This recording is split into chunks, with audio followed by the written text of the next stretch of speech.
Good morning friends. তো আশা করি তোমরা সবাই ভালো আছো আর আমরাও ভালো আছি।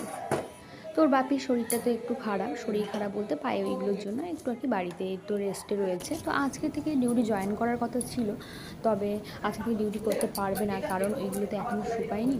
তো প্যান্ট পরতে ভীষণই সমস্যা হচ্ছে, তার জন্য মানে আরও ছুটি বাড়িয়েছে। আর এই যে রেগুলার আমার এই ছেলেটা খাওয়ার সময় এরকম করে।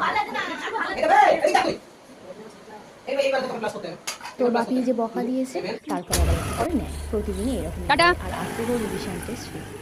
তো 5টা পিরিয়ডে 5টাই টেস্ট হবে, তার জন্য ও সকাল সকাল উঠে বলেছে মা আমাকে 4:30টায় ডেকে দেবে।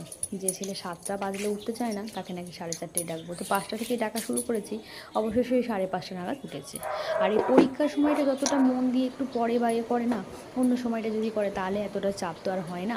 তো এই পরীক্ষার দিন সকালবেলায় বসবে, পড়েই যাচ্ছে তখন এরকম করে। তো তাই বলি যে তুই আগে থেকে যদি এরকম করিস তাহলে তো তোর এতটা প্রেশার পড়ে না, তাই না? কিন্তু এই যে বোঝে না, এখনও যে ছোটো, বুদ্ধি হয়নি ওর বয়সী, হয়তো যারা তারা অনেকে সবাই তো সমান না, তারা হয়তো অনেকটাই সিরিয়াস, তারা ঠিকঠাক করে নেয়। কিন্তু ওর আগে থেকে বললে ও কখনোই করবে না, ও ঠিক করে নেবো এই ওর বক্তব্য। যাই হোক, ওর বাপিকে নিয়ে চলে গেল। আর সকালে তো ভাত করেছি, ওকে খাইয়ে দিয়েছি, আর ওর বাপি আসলে ওকেও দিয়ে দেবো। যেহেতু রাত্রের খাবারটা অনেক তাড়াতাড়ি খায় ওর বাপি, তার জন্য সকাল সকাল আসলে মানে ভাতটা ওকে দিয়ে দেবো। তো আমার সমস্ত আশেপাশে যা কাজকর্ম ছিল সেগুলো আমি করে নেবো, বিছানাপত্র গুছিয়ে ঘরটর মুছে, অনেক কাজ। আর মা থাকলে অনেকটাই হেল্প হয়, কিন্তু মা যেহেতু নেই টোটালটাই আমাকে সবই করতে হবে। তো ওই বাড়ি থেকে আসার পরে আমি তো আর কাজের লোক এখানে রাখিনি, তো দেখি যতদিন যা পারি করি। তারপরে মানে কাজের লোক রাখলে ওই একটা সমস্যা, নিজের মতো করে সব কিছু হয় না, ওদের এই ওই সেই নানান সমস্যা। তবে যখন না পারবে তখন তো রাখতেই হবে, তাই না? তো কিছু করার নেই। তো আজকের বাপি একটু হয়তো ডাক্তারের কাছে যাবে, কারণ উনি খাওয়ার ওষুধ দিয়েছিলেন কিন্তু লাগানোর কোনো ওষুধ দেননি। আর তার জন্য ও অস্থির হয়ে গেছে যে আমি কতদিন আর ছুটি নেব, এগুলো না শুকালে আমি প্যান্টও পরতে পারছি না, ফুল প্যান্ট পরে ধরো ডিউটিতে তো যেতে হবে, বাড়িতে নয় হাফ প্যান্ট পরে চলে গেল।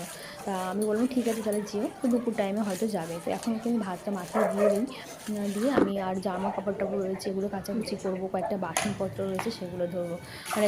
সকালে কাজকর্ম তো কম থাকে না, তাই না? একটা সংসারে রাত্রে আমি কিছুটা বাসন মেজে রাখি একটু তাড়াতাড়ি হওয়ার জন্য, কিন্তু সকালে আবার এগুলো সব হয়ে যায়। আর কোনো দিন আবার ভালো লাগে না, তখন রেখেও মানে কিছু থাকে আবার।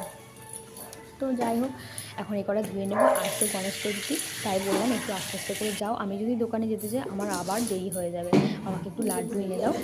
যতই যাই হোক, গণেশ ঠাকুরকে একটু লাড্ডু দিয়ে পুজো না দিলে ভালোও লাগবে না। তো কয়েকটা জামা কাপড় কেচে নেবো, নিয়ে স্নান করবো, তাহলে হয়ে যাবে। তো এই করতে করতেই আমার মোটামুটি টাইম হয়ে যাবে। তো এই হলো সকালের কাজকর্ম করতে করতে সমস্ত কিছু